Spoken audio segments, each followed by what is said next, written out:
Carlos got a phone call on a Tuesday morning. 6 years at the same company. Never late, never complained, always delivered. Gone. No warning, no second meeting, no, we'll figure something out. Just gone. He hung up the phone, sat back down at his desk, and stared at his computer screen for 4 full minutes without moving. Then he packed his things into a cardboard box, walked to his car, and sat in the parking lot with the engine off. 20 minutes. Not driving, not thinking, just staring.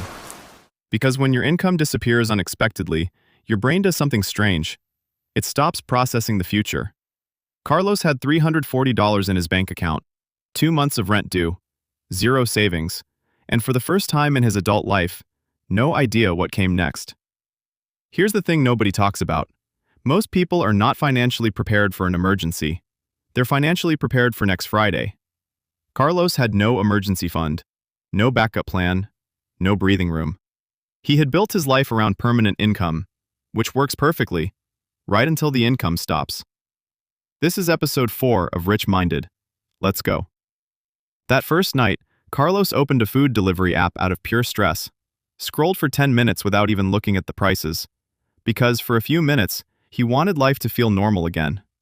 Then he looked at the total. $32. And something about that number hit him harder than losing the job. Because for the first time in years, every dollar now had consequences. So he closed the app, opened a notebook instead, and made a list. Not a list of fears, a list of actions. 4 things he could do in the next 24 hours. Because in financial emergencies, movement matters more than motivation. The people who recover fastest are usually the ones who act before they feel ready. Carlos gave himself 48 hours to stop the financial bleeding. He wrote 4 things down. File for unemployment support immediately. Call the landlord before missing a payment. Cut every non-essential expense. Tell 2 people he trusted what happened. That was the plan. Just 4 things. Let's go through them. Carlos filed for unemployment support that same afternoon. Not the next day, that day. Which sounds obvious, until you realize thousands of people delay because of pride. But here's the reality. When your income disappears, pride becomes expensive. Every day you delay filing is money you never get back. Carlos stopped viewing it as charity. He viewed it as exactly what it was, a system he'd already spent years paying into. Lesson 1. File for every support you're entitled to, immediately. Pride is expensive. The landlord call was harder. Carlos stared at the phone for almost 10 minutes before dialing, because saying the words out loud made the situation feel real. But silence scares landlords more than honesty does. Silence sounds irresponsible. Communication sounds human. So Carlos kept it simple. I've recently been made redundant. I've always paid on time. I'm actively looking for work. Is there any way we can discuss a short grace period for this month? His landlord gave him 3 extra weeks. 1 uncomfortable phone call bought him breathing room. The rule is simple. Communicate before you miss the payment, not after. Before it, you're a responsible person asking for help. After it, you're a problem somebody has to manage. Lesson 2. Communicate proactively before you miss a payment. You have more leverage than you think. That night, Carlos sat at his kitchen table with 3 months of transactions in front of him. He wasn't drowning from one huge mistake. He was bleeding slowly from 100 tiny automatic ones. At 2:13 in the morning, he refreshed his banking app and watched another automatic payment leave his account. A subscription he forgot existed. He'd apparently been donating $14.99 a month to a fitness app he hadn't opened since February. And for the first time, he realized something terrifying. His financial life had been running on autopilot, even after the paycheck stopped. So he asked one brutal question about every expense. Is this keeping me housed, fed, or employed? If the answer was no, canceled. Streaming services, gym membership, food delivery subscription, gone. In under an hour, he cut nearly $300 a month, and strangely, his anxiety dropped. Because uncertainty feels terrifying when your money is invisible. Numbers become less scary when you finally look directly at them. Carlos gave himself 90 days. Rent, food, transport for interviews. Everything else could wait. Lesson 3. Cut aggressively in a crisis, but give it a timeline. Survival mode is temporary strategy, not failure. The hardest part wasn't budgeting, it was telling people. Because losing a job attacks your identity. Carlos didn't want sympathy, didn't want people seeing him differently. So for 3 days, he told nobody. Then finally, he texted 2 people, his closest friend, and a former colleague he respected. The message was simple. Hey, I've recently been made redundant and I'm actively looking. If you hear of anything relevant, I'd really appreciate you keeping me in mind. That's it. No begging, no dramatic explanation, just honesty. Within a week, his former colleague connected him to someone hiring. 3 weeks later, Carlos had an interview.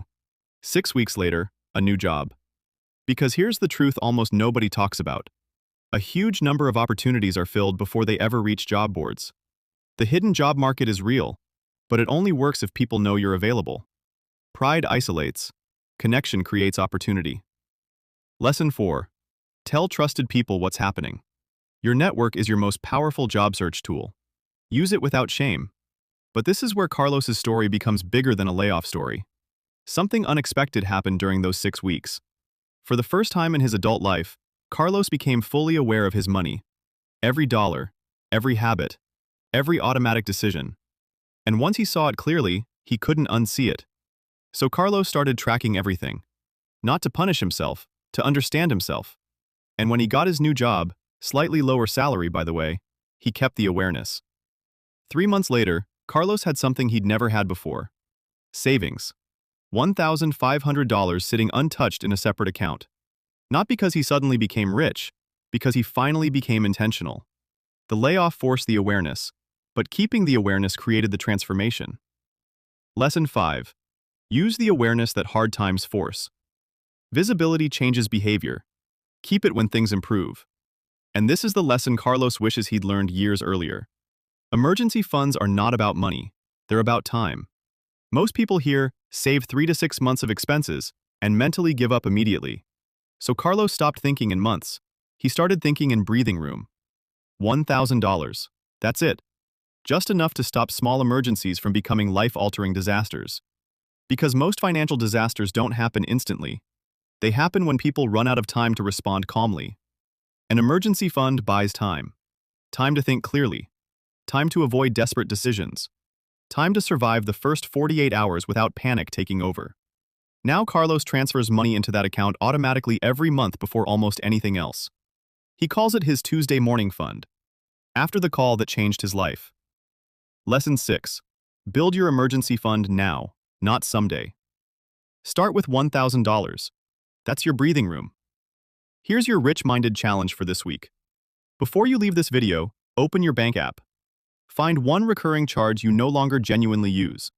One subscription. One membership. One automatic payment you've stopped noticing. Cancel it today. Then drop the amount you found in the comments below. Because small leaks feel small until you finally see them clearly. And when thousands of people start paying attention at the same time, that changes lives. Carlos didn't recover because he got lucky. He recovered because when life became unstable, he moved instead of froze. He communicated instead of hiding. He acted before he felt ready. And that's usually the difference. Not intelligence, not talent, not income. Speed. The people who recover fastest financially are usually the people who face reality fastest emotionally. Because the paycheck was never the real security. The breathing room was. Most people are one phone call away from financial panic. Carlos was too. The difference is, he had a plan. Because when the call came, he finally made one. The question is, do you? Subscribe to RichMinded. Because next episode, we follow Diana. She was making $85,000 a year and somehow still living paycheck to paycheck. Not because she was irresponsible, because lifestyle inflation was quietly consuming every raise she got without her ever noticing. That story is next. See you then.